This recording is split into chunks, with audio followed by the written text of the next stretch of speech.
New on Curiosity Stream, she was a loving wife, a devoted mother. She also stole atomic secrets and gave them to the Soviets. Meet the woman whose deception kick-started the Cold War on the spy who stole the atom bomb.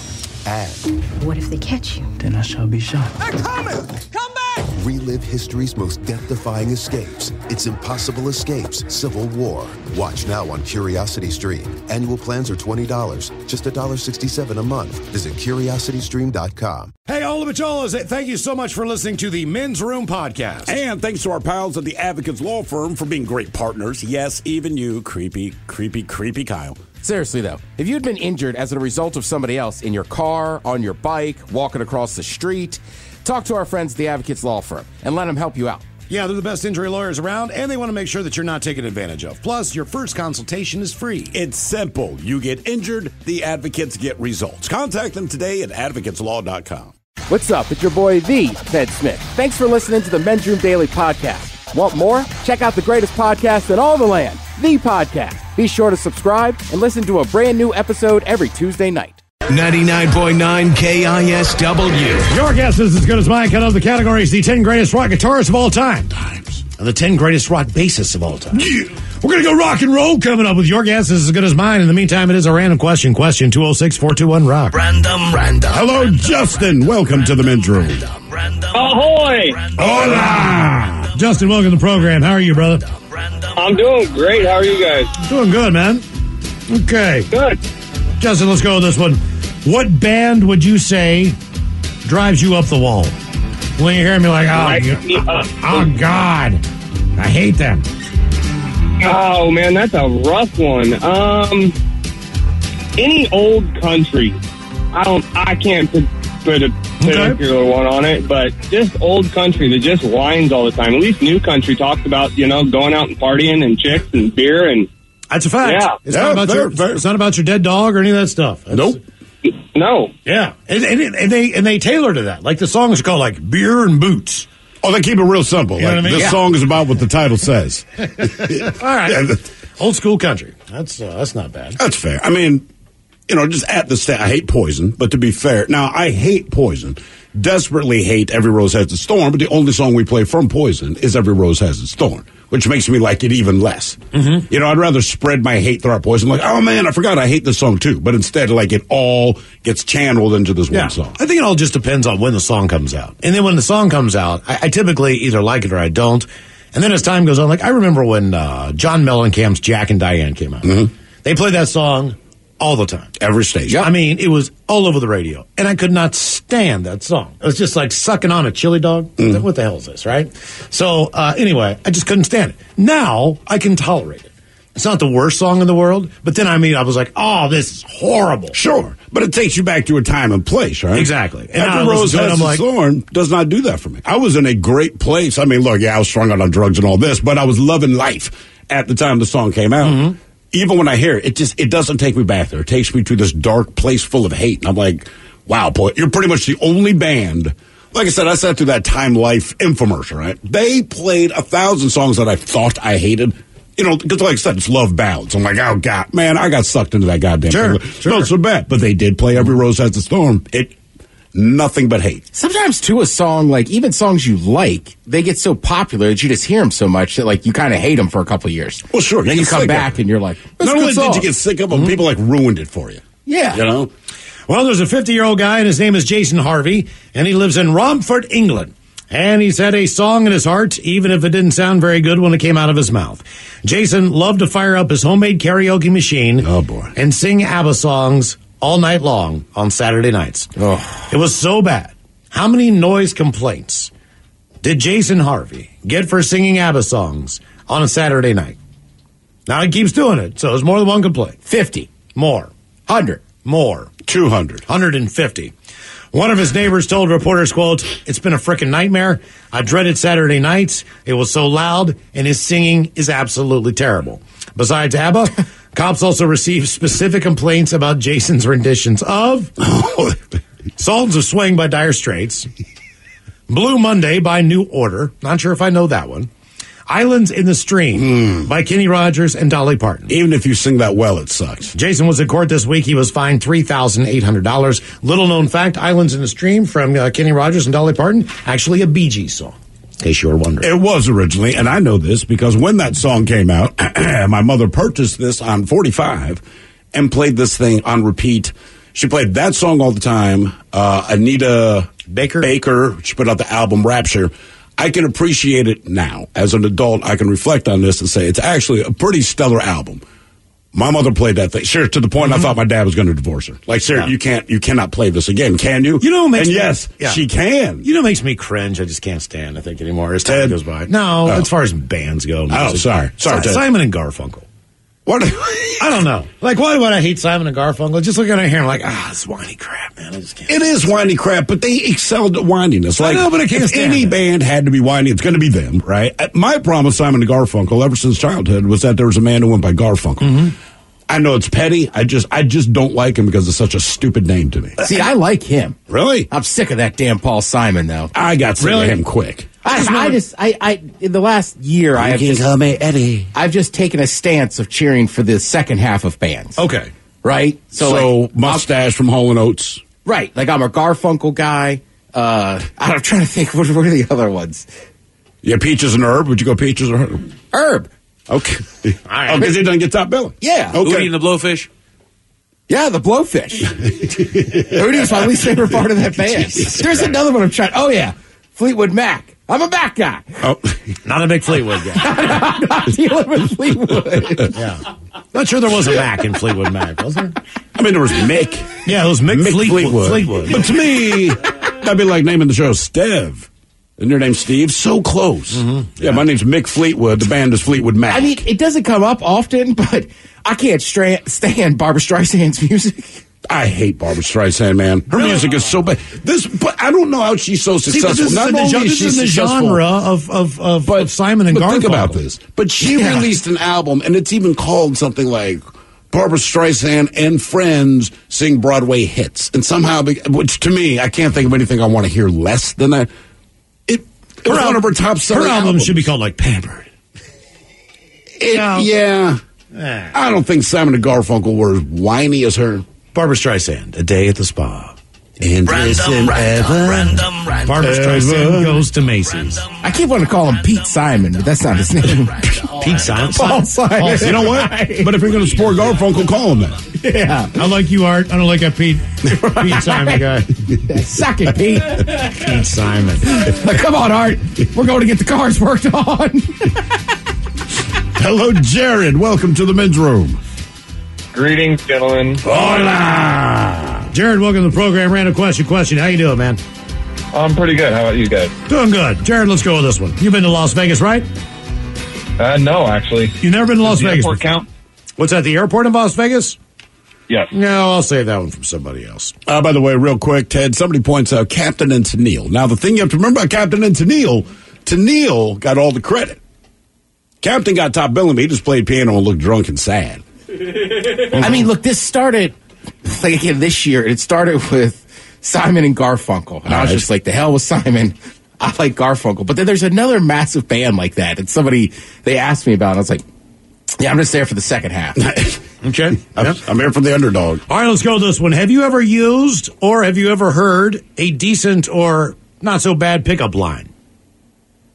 Ooh, that's a tough one. The one that I could tolerate the most was, if you were a booger, I'd pick you first. But all right. If you were a booger, that's really sweet. That is very kind. That's a nice thing to say. Have you ever tried that line on anyone? I dare not. No, thank you. Oh, come on, man. I'm telling you right now, if you do it with confidence, you just might be surprised. If you were a booger, I'd pick you. Mm-hmm. Is that it? I'd pick you first. I'd pick you first. Yeah. Okay, like you have multiple boogers. Exactly. Yeah. But you're the booger. You're the booger is my intention. All right, that's good. You're the booger of my heart. You're my heart booger. Right. Reese, we asked you ever used a pickup line or had one used on you. Last week, a guy was dressed in all black with a mask covering his face, walked up to a woman in a subway station in Boston, and showed her a message on his phone that said, "I am Satan. And believe it or not, she didn't immediately fall in love with the guy. Instead, she ran over to a few cops to report him. Satan then told the cops he was trying to flirt with her and be funny, but they bounced him out of the station anyway. So the pickup line, I am Satan, did not work out for the guy. Did it get to the point where he was trying to be funny? I don't know if he got there. Does it have to be like cheesy to be a pickup line? Or is it just like your closing kind of I think line? the cops would let you go with the booger one. I think it needs to be cheesy. It's almost like a dad joke.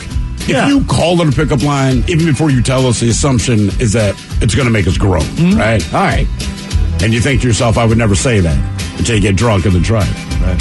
Well, like, I knew somebody that once told me this line, and I used it a little bit myself. Do you want to go back to my place and smoke weed? Now, does that count as a pickup line? I used to use that all the time. Oh, no. Yes, it does. There was one more to that aspect of that, too, though. That was probably not fit for the radio. Would drop after that. It was kind of like a 2-for-1 deal. Yeah. Exactly. Hey, I'm hungry. Yeah.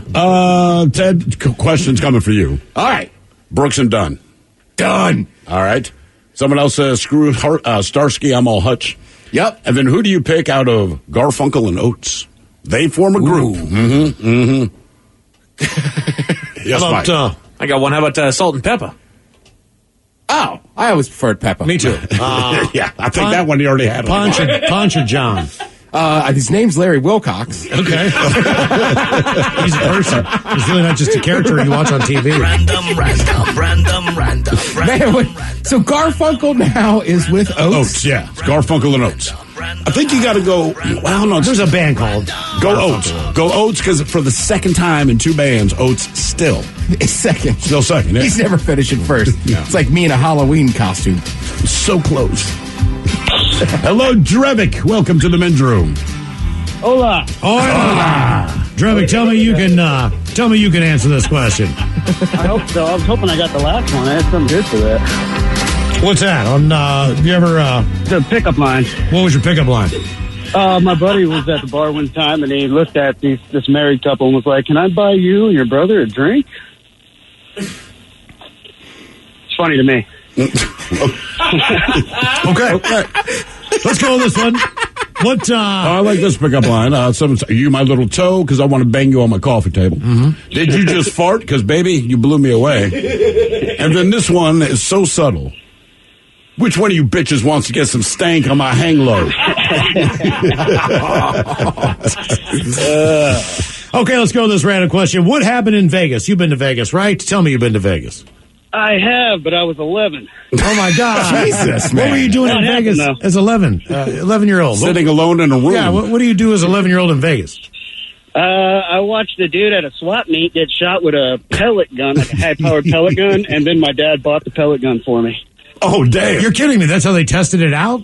Well, no, some dude tried to steal something from the stand, so the guy that was running the stand just popped one off in his butt cheek, and yeah, my dad was like, "Well, it works. I'll buy it." Okay. All right. See, that's a great story. So, you saw somebody get shot in Vegas with a pellet gun. Yeah, All right. Okay. I didn't get to do it though. Did you get to ride any rides or anything like that? No, I did get to hang out with some weird people while my dad went to the bar. Where did you hang out exactly? I was 11. I know I walked the strip, but other than that, I don't know exactly where I was. So Yeah, man. You didn't do anything memorable after that. It's, No, I couldn't have no fun at that. I don't think I'd let my 11-year-old walk the strip. for me, I wouldn't mind that because it's all tourists. It's just, I wouldn't want to bring my 11-year-old to Vegas because it's like, look, this is a problem for both of us. Well, there's enough I'm to not do going there to now. have fun. I want to do blow and see some hookers, and your mom's going to protest if we do that together. So stay home. Yeah, right? Yeah, so that's simple. See, the problem is you could drop your kid off someplace in Vegas. They probably have a really good time. The problem is then you got to meet up with them later. Right, again. You'd be like, all right, let's go to dinner. Where's our hotel? What are you doing, Maybe we just get a pizza. All right. Reason we asked what happened in Vegas. Nicolas Cage. We all know who Nicolas Cage is, right? Do we know Nick Cage? He got married in Las Vegas again. Again? Come on, man. Word has it that he married a woman named Rico Shibata in Vegas at the end of February. For what it's worth, he's 57, she's 26. Nicholas confirmed the news saying, quote, "It's true, and we are very, very, very happy." His rep says the couple met in Japan over a year ago. Nick has now been married 5 times. His first 2 were to Patricia Arquette. then to Lisa Marie Presley. His longest marriage was to Alice Kim. They were together for about 12 years. And in 2019, he married a woman named Erica Koki in Vegas, but filed for an annulment just 4 days later. He was eventually granted a divorce. This wedding was not spontaneous. Nicholas says the date was chosen because it was his father's birthday. Well, that's nice. Nick got, he really wants to get married. He loves getting married. He's insistent on it. How long before we hear the news of their divorce? And the anger that comes with it. I don't know, but he's like the guy I know who wants to get married all the time. Likes it. Like, needs it. I guess, man. I'm giving this 3 weeks. Okay. 3 weeks. Ted, once again, before we move on, someone says, Ted, you're thinking of Andrew Ridgely and Wham. You can thank me later. Oh, yeah. Exactly. Yeah, who's the other guy? Exactly. Hello, Alex. Welcome to the men's room. Hey, guys. How's it going? Hola. Doing well, man. Alex, welcome to the program. Random question. Wait, I want to say something real quick. I'm probably one of the first people in a while who's calling to you via landline. What, to your grandparents' house? Nope, I'm at my house right now. But my house was trapped in 1987, and I need help. Why do you have a landline? Do you know? Oh no, I'm for the time being until I'm financially stable. I'm still living with my parents. No. I'm saying why do they have a landline?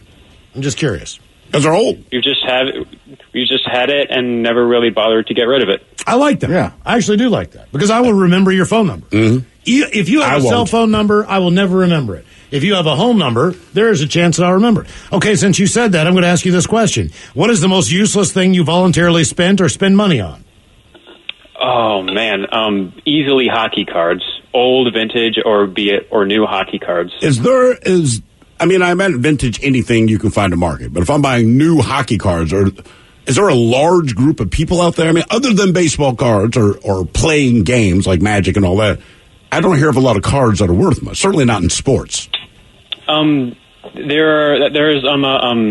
quite a few in this case hockey cards that are quite desirable and valuable right now. Like for example, so some new ones are quite valuable, like Connor McDavid's rookie card and Austin Matthews rookie card, and they've only been in the league since like 2015, 2016. What? They're already going upwards of over I believe the last I saw was over $7,000. What is the Honus Wagner, which is the most expensive baseball card of the hockey world? Is it like a Bobby Orr or like a Gordie Howe? Or a Gretzky rookie? It's a 1979 OPG Wayne Gretzky card, and I have one.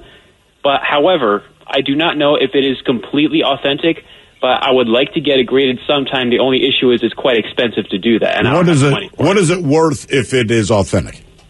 I believe one sold at auction for I think over 10,000 or somewhere in the millions of dollars. I feel so bad knowing I'm going to rob you. Authentic meaning that it's what, in perfect condition, or it's not a knockoff. It is in it's in decent enough condition to at least maybe to the untrained eye. One might be fooled. It's real. However, I would like to at least get it looked at just in case. Okay, let me ask you another question. I don't know. Were there just because it's so popular in Canada? Did Canada have their own hockey cards, where they had more cards with like the whole team on them? Was there different sets? You know what I mean? Like I don't know. It just seemed like Canada, right? What I mean is, you would know if they're there. It's kind of like one of those things. In Canada, I've been to Canada. They have hockey cards there year round, and down here in the West, the likelihood that you ever see hockey cards is maybe the first 2 weeks of the season, and then they're either pulled from the shelves or they're just gone. Okay, all right. I don't think I've ever seen Gretzky. I'm more of a Messier kind of guy. I collected cards, but I've never seen. Is it Messier soccer? I had NBA cards. That's Messi. No, they both played together in Edmonton on some famous teams, then went their separate ways. Okay. Mm-hmm. Yes. Miles, I'm with you. I don't know that I've ever owned a hockey card. I don't even. Football, baseball. I had NBA basketball cards. Yeah, and they were rare, but I mean, I had Star Wars cards. I had some weird cards, but I never think I had any hockey cards. Did you have the Garbage Pail Kids? No, I was a little too old to appreciate them. Reason we asked what's the most useless thing that you voluntarily spent or spend money on, the Twitter CEO known as Jack Dorsey, he appears to be offering to sell the very first tweet as a non-fundable token or NFT, I guess. There's people that understand that, just not us. Okay. It's a crypto collectible. They have exploded in popularity lately. With anyone from artists, what's wrong with the crypto collectible? Nothing. I think our head went to the same place. Crypto collectible. And it's awful. All right. Artists, rock bands minting their content. A digital rendition of the Nyan Cat meme, by the way, from 2011 just sold for nearly $600,000 in an online auction. I'm sorry, this is real. I don't know. You can buy the very first tweet if you want. I mean, come on. For $2.5 million. I spent $2 million. Yeah, it's made on a tweet. That was the offer. $2.5 million. Do you remember what your first tweet said? I have no idea. I bet there's a way to look it up, right? Yeah, mine says, my name's Ted Smith. I like beer. I'll give you $100,000 for that. More of the random question on the way. 206-421-ROCK. New on Curiosity Stream, she was a loving wife, a devoted mother. She also stole atomic secrets and gave them to the Soviets. Meet the woman whose deception kick-started the Cold War on The Spy Who Stole the Atom Bomb. And what if they catch you? Then I shall be shot. They're coming! Come back! relive history's most death-defying escapes. It's Impossible Escapes, Civil War. Watch now on Curiosity Stream. Annual plans are $20, just $1.67 a month. Visit curiositystream.com. Bro, gnarly. What's up, Taylor? Dude, that nerd in his electric hybrid totally blew the light while texting his yuppie friends. That's so bogus, bro. Are you hurt? Yeah, like I can't move my hips, bro. I think I broke my pelvis, man. Dude, no way. Taylor, you need to drop a dime and talk with the lawyers at the Advocates Law Firm. No way, can't afford that, bro. Your crotch is broken, man, and they don't earn any money unless they win your case. Dude, no way. You get injured, the advocates get results. Contact me today at advocateslaw.com. This podcast is brought to you by the Washington State Department of Health. As we continue to listen, learn, and grow, we are amplifying Black voices and perspectives in an effort to start a new COVID-19 vaccine conversation. We're sharing stories intended to help us navigate this unprecedented time together and to co-create solutions in support of the Black community. Hear these stories at weconsiderwa.org. 9.9 KISW and KISW HD1 Seattle. Coming up on Your Guess is Good as Mine, our category is 10 greatest rock guitarists of all times and the 10 greatest bass guitarists. We'll go rock and roll coming up with Your Guess is as Good as Mine. Right after emails on a random question 206-421-ROCK. Random. Hello, random, Josh. Welcome to the men's room. Random. Hola. Josh, welcome to the program. Random question. All right, Josh, where would you say is the coolest place that you either been able to swim someplace or maybe with snorkeling or scuba diving? Where was your coolest water experience? Eastern Washington, just outside of Odessa. There's a little lake. I can't remember the name of it to save my life. But about 15 years ago, a bunch of buddies, two other buddies of mine got into a 89 Toyota pickup, hauled butt across the other side of the state, and we jumped off of a cliff just outside of Odessa. It was about 40 or 50 feet into the lake. That's pretty cool. And I guess it was obviously pretty safe. People were doing it there, and it was deep enough and all that. Oh, he's alive. So safe enough. Yeah, absolutely. It was actually really stupid. There was nobody around for probably 30 miles. There was nobody on the lake, and yeah, we could have died, but it was epic, and I'll remember for the rest of my life. How cold was the water? It wasn't bad. It was hotter than hell out there. 100 typical Eastern Washington, 105 degrees. Did you hit the water correctly, or did you get the nut shot or enema? Oh, no. I hit the water correctly. I've been jumping off of bridges over here in Western Washington pretty much all my life, so I knew what I was doing when I jumped off that one. What's your highest jump? Or is it the cliff? That one was my highest. Okay. Do you ever climb the beams and drop off of a catwalk or anything underneath it? Have you ever done that? No, I never climbed up the beams. We got plenty of spots around here. I've heard stories of my friends' dads and stuff doing it back in the day, but I don't think we were ballsy enough as kids to do it. But there's a bunch of railroad bridges that were you could go out there and it was a safe height to jump, but you're out on the railroad track, so you better pay attention to what the hell you're doing. You know what I mean? Things like that. The reason we asked what's your most exciting water-type adventure as far as being someplace and doing anything like that, they say imagine heading out for a snorkel in the cold ocean water, and instead of spotting the rare fish that you came to see, you swim across a big black bag.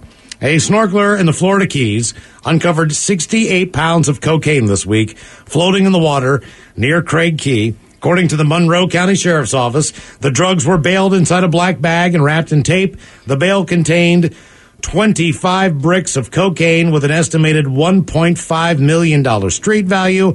The origin of the drugs is unknown. Yes, he turned them all in. As they say, it's always important to keep your eyes open for random cocaine discoveries. Random bags of cocaine occasionally pop up in odd places. 880,000 worth of coke was found floating in the water off Key West last year.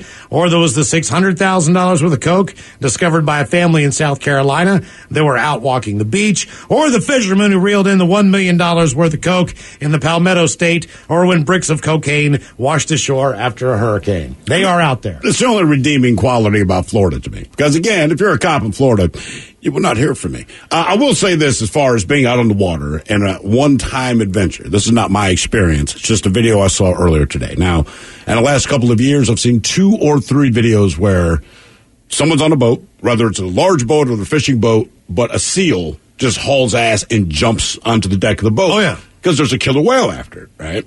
And I get it. I get the seal's position. There was a video about 2 years ago. Seal jumped on the boat. The boat's only about 12 feet long, but you did not realize it was escaping a killer whale because it took a minute for the killer whale to get there. Then this thing breaches like 3 feet away. Maybe I'm heartless. Size of my boat versus a killer whale that wants to eat this seal. Sorry, man. I'm putting my foot on that thing and pushing him in the water. But today, I guess they're down in Antarctica or something, but they show a penguin. And, I mean, this thing is going as fast as a penguin can go, and it jumps onto a boat. Now, this boat is full of people, and it's just a motorized raft, right? It's like lifeboat size, and an orca's chasing it. And again, my first thought is this penguin's cute, but his ass is getting off the boat. Yeah. Is that just me? Well, the orca could tip over the raft. This is what I'm saying, just take man. that penguin. That's what I mean. Like, you can't be here, man. Now the killer, it's an inflatable dude with an engine in the back. And there's a killer whale, and it wants to eat you, and now you're hanging out with us. Like, his ass is going right back in the water. I mean, I hate to be that way, right? man. Because, right, generally, that killer whale's been eating penguins for hundreds of years. Sure, no doubt. And there hadn't been boats there. So I'm not going to feel bad for the penguin. I mean, I'll feel bad for the penguin, but I feel better for me. That's all. It just depends on the side of the boat. Because an orca can ram a boat and tip the thing over if you want. Again, you know that. So you would support my I saw decision. the movie in the 70s. I saw that bit off Farrah Fawcett's leg. Yeah, it's unbelievable. Have you seen what they do on the ice? You mean when they kind of jump up on the ice or when they tip it up? The 3 of them will sit there and make waves so that the seal falls off. They lean on one side and do like an oyster shooter. Yeah. That's what I'm saying. You got to get off the boat. Not only is it bigger than me, it's pretty goddamn smart. See you, penguin. I mean, you're cute. I get it. It is kind of funny when he misses the first time the penguin. He bounces off the side. So you just watched the video, right? Yeah. All right. So say this is us. We're on the Antarctic towards that boat you're looking at. That many people. And there's a killer whale. Are you objecting to me throwing this thing off? Some people are going to act like it's a problem. Do you need a hand? Okay. No. Thank you, man. Yeah. That's what I'm saying. Because, like, in natural environments, that boat shouldn't be there anyhow. Sorry, penguin. Yeah, like your food just jumped into my boat. That's a no-go. You go, man. Hello, Brian. Welcome to the men's room. Hola! Hola! Brian, welcome to the program. Ran a question. How about this one for you? What would you say was What's that? I was saying what up to Ted, Ted Smith. What's going on? What would you say? I like him. I like Ted because he likes to eat. Okay, go ahead. Sorry. Oh, you have no idea. We all like to eat. I hate it. Yeah. What was the most trouble you got into as a kid? Holy crap. Okay, so me and my best friend, I'm glad you asked me that question. So we got on the freeway with our bikes because we were tired of riding around in the neighborhood. So we were like, okay, let's go to my cousin's house in West Seattle. So we got on the freeway with our bikes. Do you remember how old you were? We were about, I want to say between 12 and 14. Okay. I don't remember our exact age. Okay. But we were about 12 and 14 years old. And we decided, okay, we're going to get on the freeway and go to my cousin's house in West Seattle. Like 2 idiots. So we get on the freeway and we're like on the freeway, like we're cars. And the cars are driving past us like 60 miles per hour. Holy crap. So then, by the time we get to my cousin's house, my mom finds out that we rode our bikes over there because she came to pick us up, and she was livid. I swear to God, she wanted to beat our ass. I bet she did. It's amazing you didn't die or get pulled over. How long did it take you to get there riding down 5? Okay, so we got on the West Seattle Bridge from the Columbia Bridge. We got on there, and then we realized, okay, this stuff is dangerous. I almost said the S word. Mm-hmm. So this is dangerous. So we got off, and then we just went the back road. And then I would say about 20 minutes. Okay. All right. Yeah. 20 to 30 minutes. It is amazing as a parent, you realize you want to kill your kid because they could have died. Like, I'm glad you didn't die, but now I'm going to kill you. That's about the right because you could have died. It's the right age and hanging out with the cousins. These things happen. It all makes sense until you're actually, like I said, he had the epiphany once they got to the freeway, like, this is a really bad It's always idea. something like, he's got a Playboy. Let's go. Dude, back at that time, that's never all like it took. big. Raising Mass, what was the most trouble he got into as a kid? A 12-year-old boy was arrested Thursday evening after a series of armed carjackings in the nation's capital.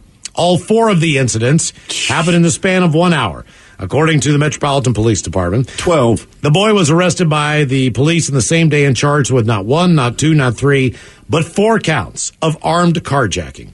Police are still searching for a second suspect who was seen on surveillance camera. He got away in a big wheel. Yeah, the incidents began around 6:30 at night when a rideshare driver was picking up a customer and was approached by 2 suspects.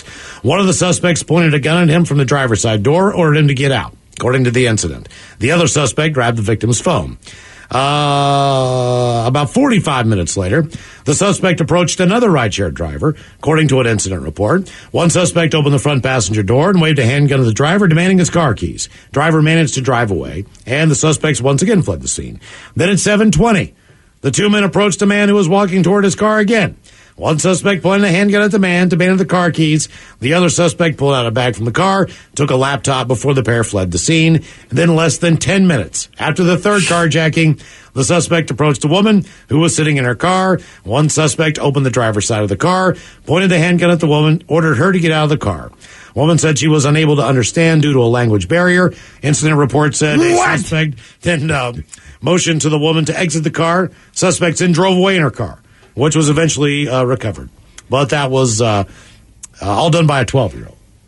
I mean, it's impressive and horrible. It's amazing. It is horrible. Do you feel like with the language barrier, like I'm in, I don't know, Estonia. No idea what the hell they speak in Estonia. But I'm in Estonia. I'm driving a car. And a dude walks up, and he has a gun, and he aims it at me, and he makes the universal waving motion. Yeah.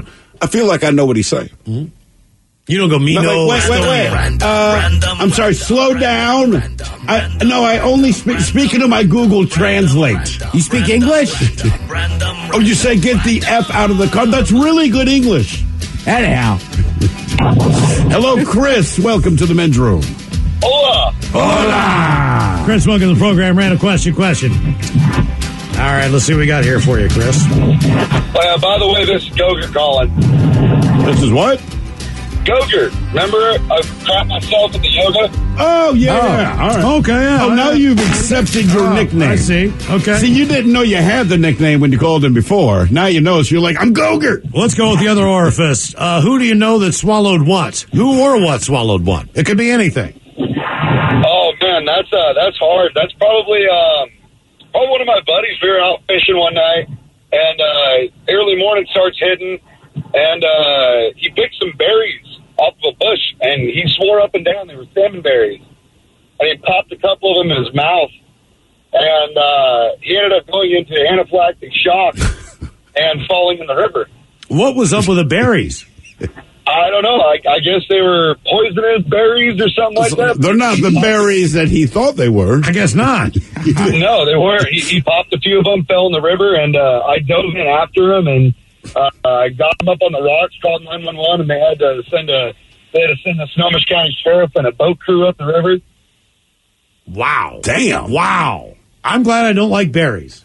Right. If I saw berries, I'd be like, oh, look, delicious berries. I'll eat these. I've eaten them before. Let me eat a handful of these. I would. You know, I do that all the time, like with honeysuckle or anything. Like blackberries, I know, so I'll eat those, no problem. Raspberries, I know, but if some other berry, I'd be like, all right, well, maybe I can eat this. I want to put us out in the middle. We're next to a river. It's one thing to walk through, like, your neighborhood and say, all right, I know they grow raspberries. I need the raspberries. Mm-hmm. Strawberries are obvious, but Even if I know it's strawberries, but we're just somewhere. Strawberries, I know. I'm like, yeah, I'm still not eating it. Yeah, you want strawberry. I don't know. I just don't feel like I come up on wild berries enough. Okay. But berries and mushrooms, to me, are two things you got to be super careful with. That I don't have the confidence to just pull it out of the ground myself. Mushrooms scare me more than berries. First-hand experience. Mushrooms, I cannot even imagine. I would be terrified to go out foraging. Because there's a fine line between death and deliciousness. You know what I'm saying? Yeah. It's like, But they're not so delicious that it's worth chancing it. Reese asked who swallowed what. Several dogs in San Francisco required emergency vet care after the pups ingested drugs they apparently picked up at a popular park. 1 week ago, Oliver the Maltipoo was romping with his owner on the grassy knoll in popular Lafayette Park. She noticed he ate something before she could intervene. Hours later, he landed in an emergency vet care center. And when I get the call 3 hours later, they found amphetamines and methadone. When I heard that, I went, oh my God, is he going to die? It was really scary. It was eye-opening. The dog's owner suspects a marijuana edible sickened another dog in Lafayette Park. The guy's name is Doug Mandel. I do know that someone who I wasn't familiar with, I saw gave her a treat. This was at noon. By 3 or 4, she was completely almost catatonic. San Francisco Animal Care and Control said most of the time dogs ingest human feces with drug residue. Oh, God. And then get sick. So the amount of residue in a turd of mine can get a dog high. Is enough to really, mess them up pretty bad. I mean, it's a park in San Francisco. That's pretty famous. I like the fact that somebody gave the dog a treat and it was an edible. It's San I would just assume it. My God. Yeah. I mean, if I'm in San Francisco, and they're under the age of 80, I'm assuming they're giving my dog an edible. Mm-hmm. Hello, Craig. Welcome to the men's room. Hola. Craig, welcome to the program. Random question. All right, Craig, you like beer? Very much so. You like cheese? Very much, yes. Okay. Well, the reason I'm asking these questions is because there was a new survey that asked Americans what their favorite cheese was, and then also asked what their favorite beer is. So I'm just going to pose to you the same question. As far as a style goes, what is your favorite style of cheese? Smoked Gouda. Ooh, all right. That is a fine one. You know your cheeses, don't you? Yeah, I mean, Havarti, Brie. So you like a softer cheese that melts a little bit better is what I'm getting? That's Gouda, yeah. That's good for breakfast sandwiches and... True. Flavorless rancheros. Throw that in the beans, let it melt in there. It's so good. Is there a cheese that you do not like? I don't like blue cheese. Okay. I learned to like Gorgonzola, but blue cheese smells, looks, tastes like vomit. No. All right. How about goat cheese? Goat cheese is great. I love goat cheese. I'm a big fan of goat cheese. All right. Now, what is your favorite beer? If you could have any beer in the world, what would you be drinking? Yes, we'll start with style. Style, like IPAs, like the local IPAs. Really hoppy Mosaic hops and Cascade and all those Citra. I'm right there with you, man. And is there a brand that you're grooving on right now as far as the IPA? Bodhi Zappa by Georgetown is like the primo. That one and Lucille. I put down a 12-pack of each one of those in the last probably 3 or 4 weeks at Homestead and regretted it the next day. Bodhi's are great. They go down so easy, man. I took out the 12-pack. Then I got Lucille's the following week, did the same thing. And not good. The thing with those like, double IPAs, though, is you got to be so careful, like the Elysian Space Dust, where I've had a 6-pack of that and then like forgot to eat dinner. And yeah, like one night I fell on my head at the bar and woke up with a big bump the next day. Yeah. Like, God, it's an ass kicker. It is. Yeah, be careful with Lagunitas, too, because it goes down a little bit smooth. It goes on real smooth, man. But you don't realize, the punch that stuff packs, man, because it tastes like a lager. It doesn't go down with it tastes real light. And you're like, oh, this is a great beer. And next thing you're like, I got a little something. I had a little something up. To be fair, that's after like 7 of them. Yeah. But that's how we drink. If delicious. you drink that way, just know that's what I have. So they asked Americans, what do you do there? What do you like with the cheese and the beer? 2 new surveys just asked the most popular cheese in the country and beer, and our favorite cheese is... Cheddar. Cheddar cheese. Yeah, man. It gets 19% of the vote. American came in second, followed by mozzarella. You know the guy who says it that way. Swiss, and a tie between Pepper Jack and Colby Jack. Okay, Got some Pepper Jack this last time around. Pretty good. A beer survey also broke things down a little differently. They found the most popular beer in every state. Obviously, they stuck with the big names on here based on distribution and everything else. Budweiser is number 1 in 27 states, followed by Corona, which is really climbing up there. 19 states, and then Coors and Bud Light. Each one 2 states. I did not know the Corona was that popular. Corona has exploded like in the last 5 years, maybe. That's impressive. Yeah, and for whatever reason, people that drink Corona almost exclusively drink Corona. Like, I always drink Miller Lite, but I'm not I'll drink Rainiers, whatever. Sure. Right. But everybody I know that likes Corona, that's like basically all they drink. It's almost like you can get it in cans, but they always buy it in bottles. Like the Corona drinker doesn't drink his beer in cans. No. Not right. Yeah, That's the non-Corona drinker bought it for a party he's having and heard you were coming and messed up and went cans. But with that said, I don't know that I've ever had a Tecate in a bottle.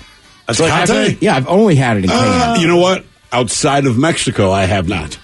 Yeah, right? But in Mexico, you're like, I'll be goddamn, they bottle the stuff. Your guess is as good as mine. Count of the categories of 10 greatest rock guitarists of all times and the 10 greatest rock bassists. And your emails coming up next in the men's room at KISW.com.